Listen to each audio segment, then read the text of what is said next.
오늘 주신 하나님 말씀은 사사기서 3장 15절부터 17절까지의 말씀을 우리 다 함께 믿음으로 봉독하겠습니다. 우리 새로 오신 분들 위해서 주반에 있는 설교 개요를 참고로 우리 다 함께 믿음으로 봉독합니다.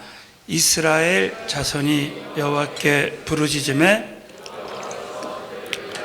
한 구원자를 세우셨으니 그는 곧 베냐민 사람 게레 아들 왼손잡이 에웃이라. 이스라엘 자손이 그를 의탁하여 모압 왕 에글론에게 공물을 바칠 때에 에웃이 장이 한 규빗 되는 좌우에 날성칼을 만들어 우편다리 옷 속에 차고 공물을 모압 왕 에글론에게 바쳤는데 에글론은 심히 비둔한 자였더라. 아멘. 자, 오늘 이 말씀을 통해서 큰 은혜가 함께 하실 줄로 믿습니다. 오늘은 약점 뒤집기라는 말씀을 제목으로 말씀을 나누겠습니다. 이 세상에 약점이 없는 사람은 거의 없을 것입니다. 만약에 나는 약점이 하나도 없는 사람이다. 자, 그러면 이런 사람은 어떻게 해야 된다 그랬죠? 네, 돌봐줘야 된다고. 오늘 많은 분들이 돌봐줘야 된다고 막 그러더라고요. 그 지나간 역사를 살펴보면 어떤 사람은 약점 때문에 무너진 사람이 있고, 또 어떤 사람은 그 약점을 뒤집고, 어떤 상황에서도 그 약점 때문에 영향받지 않고 정말 크게 쓰임받은 사람들이 있습니다. 예를 들면 제가 참 깜짝 놀란 것은 그 중국의 그 등소평이 키가 150cm밖에 안 됐답니다. 그런데 그가 12억 인구를 지배하는 자가 되었습니다. 베토벤은 대음악가요, 작곡가요, 또 교향악단의 지휘자였습니다. 그럼 너무 놀랍게도 베토벤은 귀머거리였다는 거예요. 그래서 한 번은 교향악단이 연주를 다 마쳤는데 청중이 우레와 같은 박수를 쳤는데 그 소리를 듣지 못하는 거예요. 그래서 그 단원들이 저 앞을 좀 쳐다보라고 했더니 베토벤이 뒤를 돌아봤더니 청중들이 박수를 쳤다는 거예요. 그래서 베토벤이 인사했다는 그런 일화가 있습니다. 베토벤은 그 치명적인 약점에도 불구하고 정말 최고의 작곡가, 최고의 지휘자가 되었습니다. 오늘 이 사사기서 3장에 보면 에웃이라는 이 사람이 나오는데, 이 에웃이라는 사사는 정말 치명적인 약점에도 불구하고 하나님 앞에 귀하게 쓰임받았던 사람입니다. 지난번 말씀 나눴던 역대하 4장에 이제 야베스는 그 많은 그 사람들 중에서 야베스만 존귀한 자라 하면서 몇 절을 할애했습니다. 근데 이 에웃은 사사기에서 무려 22절 이상 하나님께서 이 에웃에 대한 이야기를 나누고 있습니다. 그것은 에웃을 통해서 주시는 그 영적인 교훈이 있기 때문에 그렇습니다. 그것은 바로 약점에도 불구하고 얼마든지 치명적인 약점이 있음에도 불구하고 우리는 쓰임 받을 수 있다라는 그 교훈이 담겨진 말씀이라는 것입니다. 사랑하는 성도 여러분, 오늘 결론적으로 우리 한 사람 한 사람에게 다 약점이 있지만 오늘 이 말씀을 통해서 우리 모두가 믿음으로 약점을 딛고 다 일어나서 크게 하나님 앞에 쓰임받았으면 좋겠습니다. 자, 우리 한번 옆 사람에게 한번 선포하겠습니다. 약점을 딛고 일어섭시다. 한번 사람이세요. 자, 첫 번째는 우리 하나님께서 이 약점을 허락하신 그 선하신 목적이 있다고 우리가 믿어야 한다는 것입니다. 하나님은 약점을 가진 자를 통해서도 역사하신다는 것을 보여주십니다. 여러분, 이 고린도전서 1장 27절부터 29절에 보면 하나님은 어떤 사람을 택해서 쓰시는가에 대한 말씀이 나오고 있습니다. 근데 여러분, 여기서 택한다, 택하사라는 이 말씀의 원어를 보면 하나님이 일부러 택하시다, 고의로 택하시다, 그런 뜻이 있습니다. 자, 우리 한번 그런 관점에서 이 말씀을 한번 크게 한번 읽겠습니다. 시작. 그러나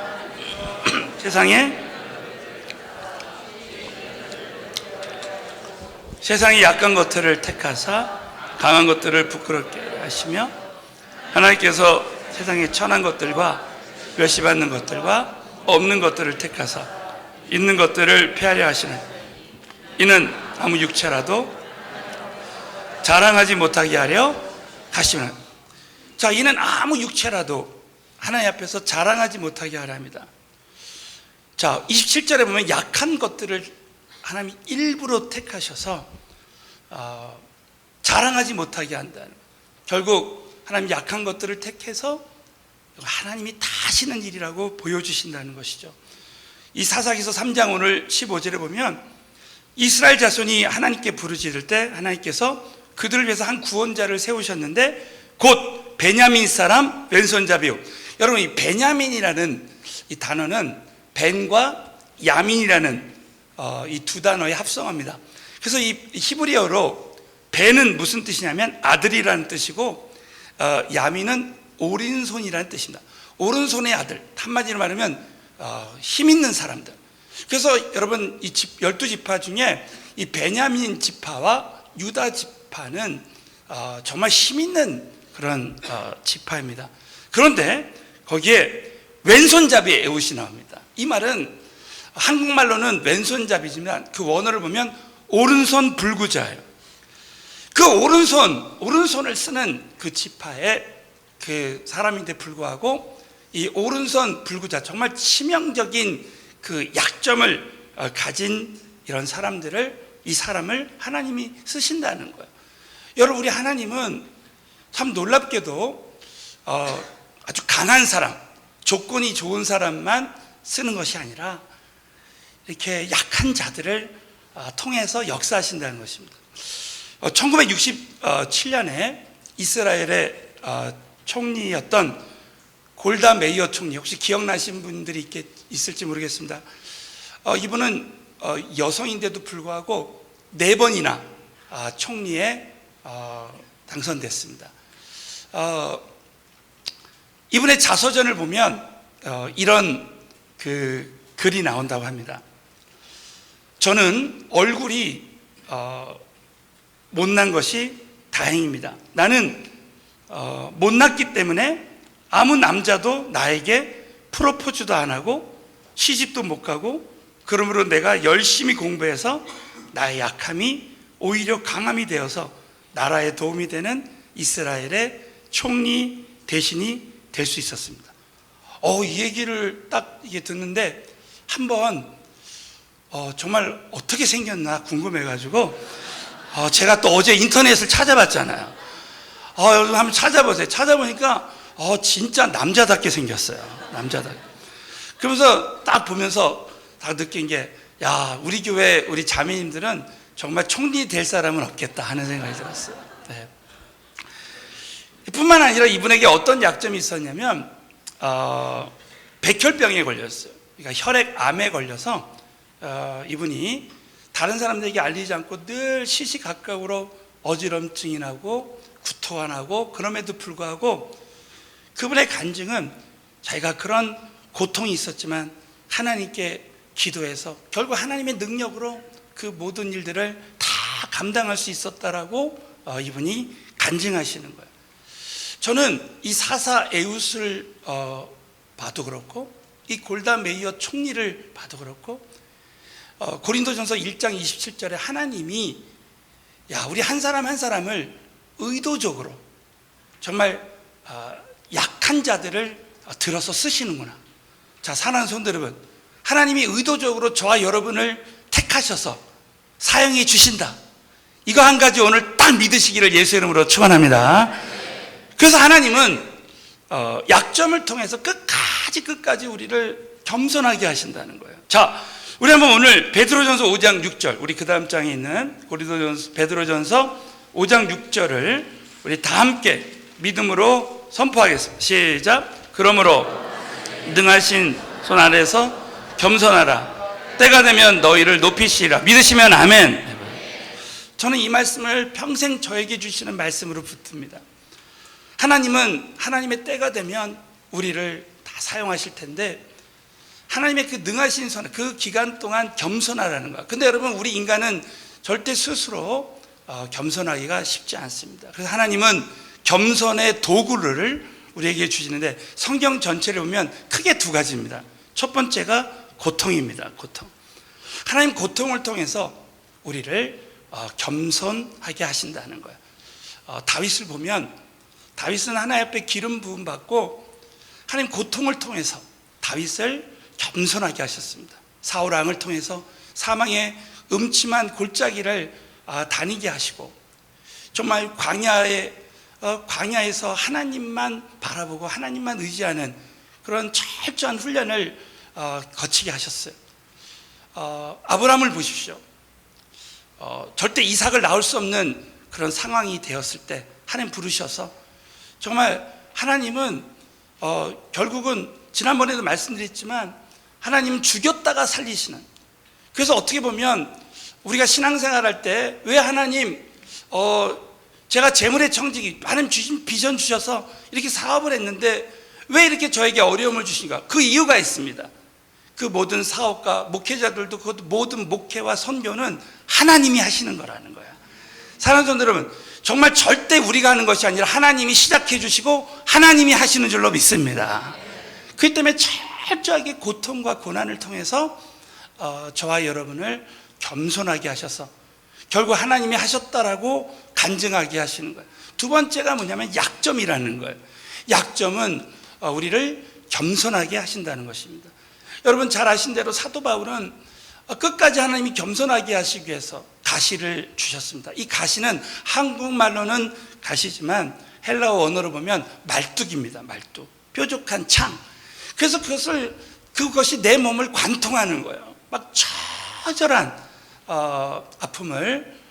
저는 이번에 터키 선교를 갔는데 저희들이 뭐 짐을 수십 개를 이렇게 가져와서 이번에 28명이 이제 갔는데, 저만 어제 일찍 오고 이제 28명이 아마 오늘 저녁이나 내일 이렇게 다 도착하게 될 것 같습니다. 그래서 이 공항에 딱 내렸는데 이제 카트를 이렇게 빼야 되는데 유로가 있어야 돼, 동전이. 그런데 이제 버스가 기다리고 있으니까 28명이 그냥 백을 들고 이 공동 짐들을 들고 막 이제 갔는데, 새로 공항이 생겨가지고 아주 수백 미터를 갔습니다. 근데 그 짐을 끌고 가는데 이 바퀴가 또 어떤 건 고장이 났어요. 그래가지고 어떤 여자 권사님이 그걸 잘 못 끌길래 제가 제 공동짐하고 그 짐을 다 바퀴 없이 너무나 멋있게 들고 갔습니다. 이렇게 들고 갔는데 이게 또 이렇게 들고 가다가 이게 또 뒤집힌 거예요. 너무 빨리 가죠. 그래가지고 살짝 여기 제 다리에 이게 찍혔어요. 그래가지고 막 피가 막 나게 됐습니다. 그랬는데 그 이야기를 또 팀 멤버들에게 할 수 없잖아요. 근데 오늘 다 해버렸네. 할렐루야. 그거 잠깐 그렇게 찍혔는데도 어마어마하게 아프더라고요. 3박 4일 동안 아프더라고요. 근데 여러분, 바울을 생각해 봐요. 바울은 그 엄청난 그 대창이 자기를 찌르는 그 아픔이 있었어. 그러니까 바울은 그것을 통해서 얼마나 하나님만을 의지했을까. 그래서 하나님은 어떤 자를 쓰시느냐, 그런 정말 약함을 가진 자를 통해서 하나님 역사하신다. 여러분 사실 우리가 참 일본을 위해서 많이 기도해야 됩니다. 저는 우리가 역사를 볼 때 또 이 세계관을, 우리가 이 성경적인 세계관을 가질 필요가 있는데, 정말 우리가 일본 선교를 위해서 여러분 정말 기도해야 됩니다. 왜냐하면 하나님이 일본에도 우찌무라 간조라든지 그 신학자 중에 우리 이제 신학을 공부하는 사람들은 꼭 우찌무라 간조의 이런 책들을 보게 돼 있어요. 저는 이즈노 겐조라는 이분이 이 초등학교 때 이질에 걸려가지고 이제 뇌성마비를 갖게 됐습니다. 그래서 이분은 몸을 움직일 수가 없어요. 그리고 눈꺼풀만 움직일 수 있습니다. 근데 그 예수 믿는 어머니를 만나게 돼가지고 그 어머니가 장을 보러 가면 성경책 한 장씩만 탁 이렇게 앞에다가 이렇게 보여준다는 거예요.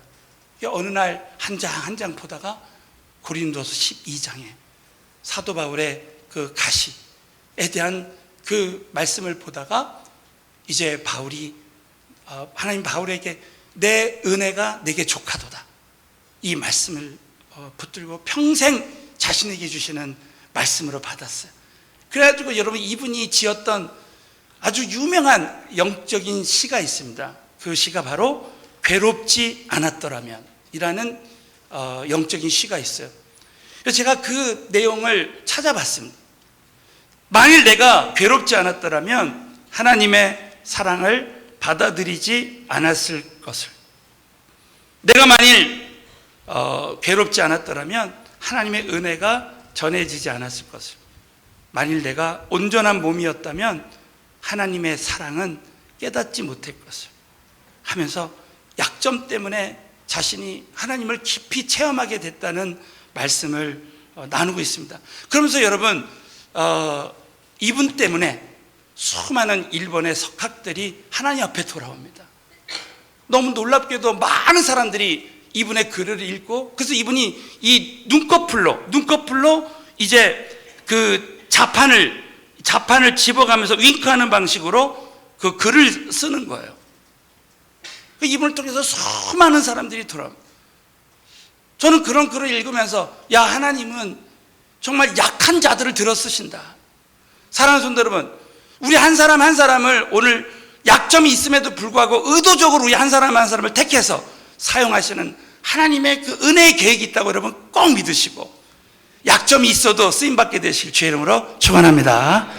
자, 두 번째는 이 약점 뒤집기의 영적인 비결, 오늘 이 본문 말씀을 통해서 세 가지를 함께 나누기를 원합니다. 첫 번째는 자신의 약점을 있는 그대로 인정해야 됩니다.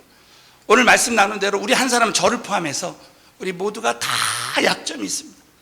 그러나 그 약점을, 자신에게 주시는 이 약점을 있는 그대로 다 인정해야 된다. 자, 여러분 오늘 사사기서 3장 15절 이하 이 사사기서 3장을 보면 베냐민 사람 게라의 아들 왼손잡이 에웃이라 하면서 말씀이 그대로 진행되는 것을 볼 수 있습니다. 이 에웃이라는 사람이 하나님의 그 부르심을 거절하는 내용이 없어요. 있는 그대로 인정했습니다. 그런데 여러분 사사기서를 보신 분들은 기억하시겠지만 하나님이 사사 기드온을 세울 때는 기드온이 나는 지극히 약한 자입니다 하면서 하나님의 그 사사로의 부르심을 거절합니다. 여러분 모세를 보십시오. 모세는 하나님, 저는 입이 뻣뻣한 자입니다 하면서 하나님의 그 부르심을 거절해요. 예레미야서를 보면 예레미야서 1장에 예레미야가 하나님, 저는 내가 너를 복중에 짓기 전부터 너를 택했다고 이렇게 말씀하셨지만 하나님, 저는 저는 어린아이입니다. 저는 이 사명 감당할 수 없습니다. 거절했습니다. 그러나 여러분 사사의 옷은 오른손 불구자였음에도 불구하고 그것을 있는 그대로 인정합니다. 저는 여러분 거기 출애굽기 4장 11절을 보면 약점도 하나님이 다 지으신 것이다, 이것을 인정해요. 자, 우리 한번 다 같이 이 말씀은 모세가 하나님, 저는 말에 능치 못한 자입니다, 혀가 둔한 자입니다, 이렇게 말할 때 하나님이 하신 말씀이에요. 다 같이 읽겠습니다. 시작. 여호와께서 누가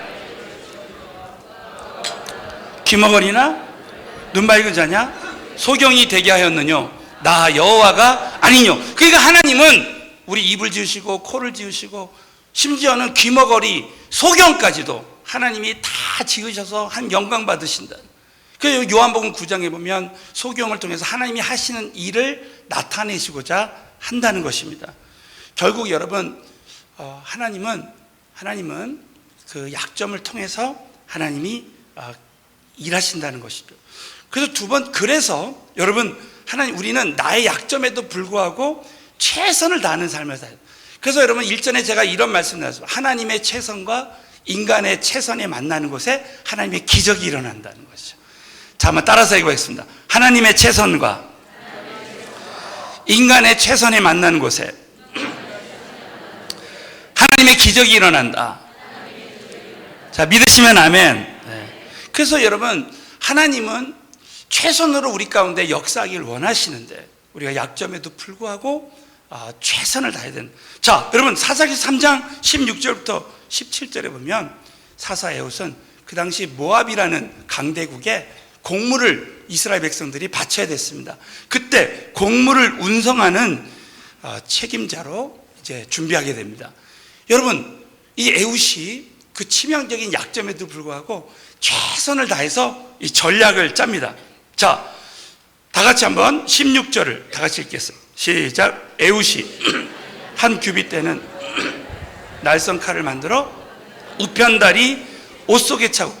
야, 이 말씀 보면 에훗이 장이 한 규빗, 한 규빗은 요즘의 단위로 보면 45cm, 45cm 되는 그 칼을 준비해가지고 좌우에 날선 칼을 만들어 우편 다리 옷에 차고.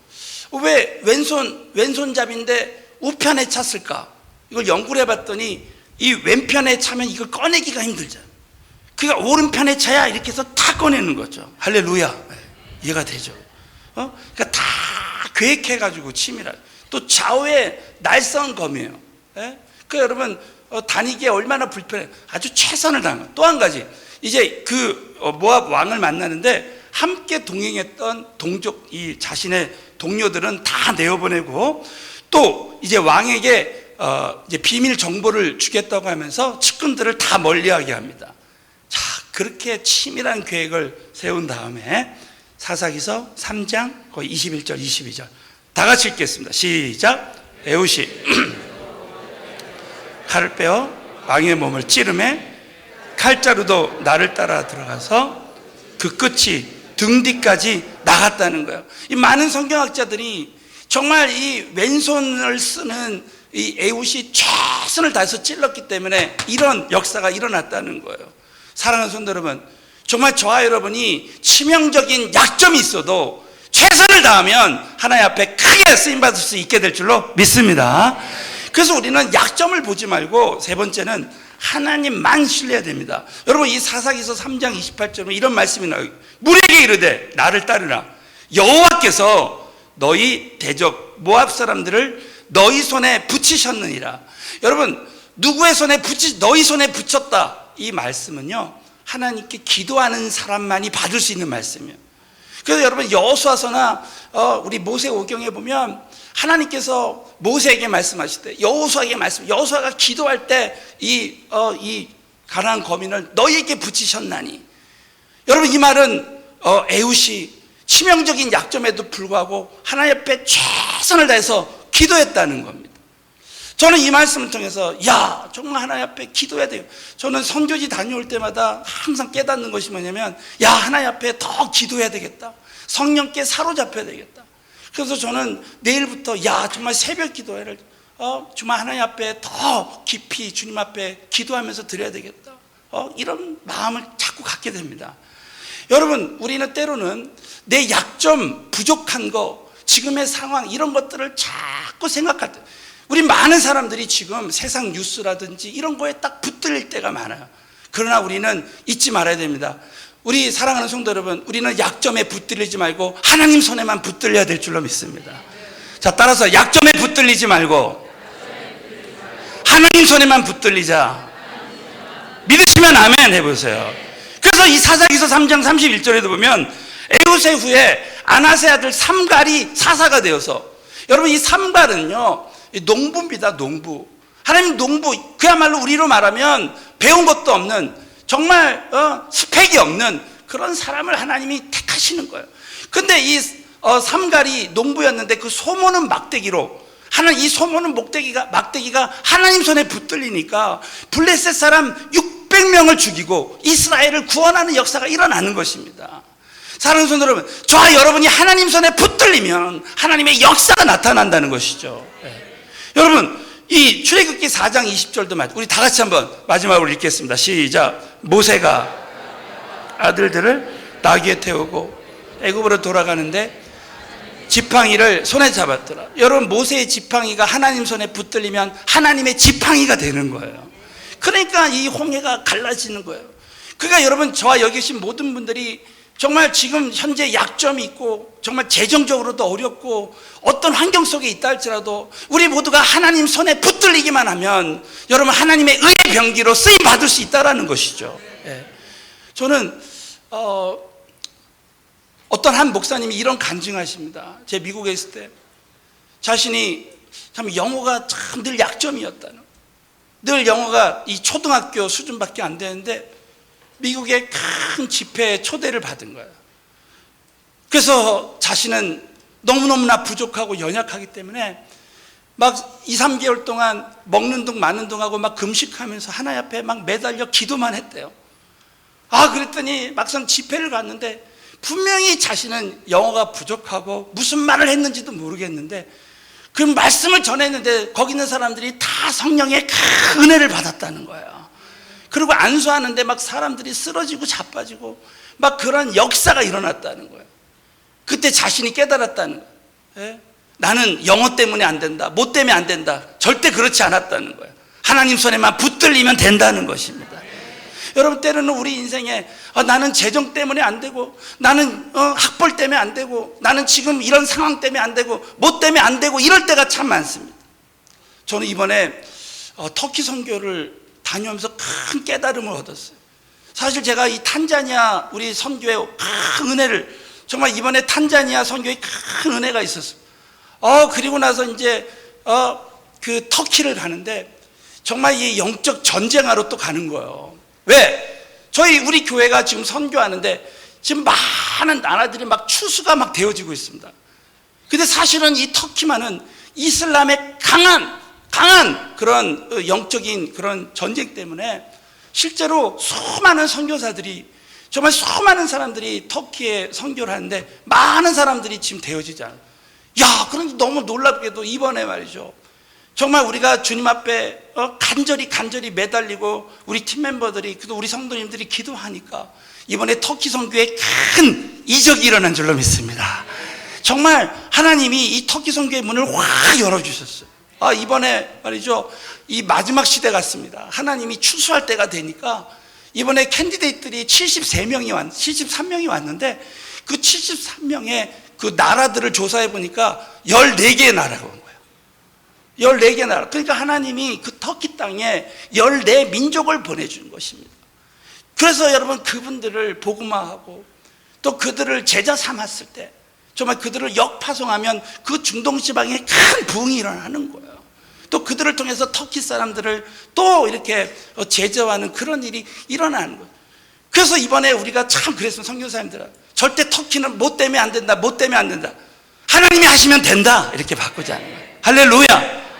그래서 여러분, 오늘 우리가 이 말씀을 통해서 정말 어떤 나라는 뭐 때문에 안 돼. 여러분, 우리나라는 이래서 안 되고 저래서 안 되고, 지금 우리나라가 정치가 이래서 안 되고, 천만의 말씀. 여러분, 지금 우리나라가 지금 정치는 부족하고 한다 할지라도 우리 기도하는 사람들이 믿음으로 일어나서 기도하면 하나님이 더 크게 역사하실 수 있는 줄로 믿습니다. 여러분 지금 일본하고 이런 관계에 있지만 오히려 여러분, 이스라엘이 언제 영적 부흥이 일어났냐면 강대국들이 계속 이스라엘을 괴롭힐 때, 더 하나님께 엎드릴 때 하나님은 이스라엘을 사용하셨습니다. 여러분, 하나님 우리나라를 지금 여러분, 저와 여러분이 우리 사람의 시각으로는 그렇게 보지만 하나님은 어떻게 이 모든 것을 합력해서 선을 이루실지 모른다는 것이죠.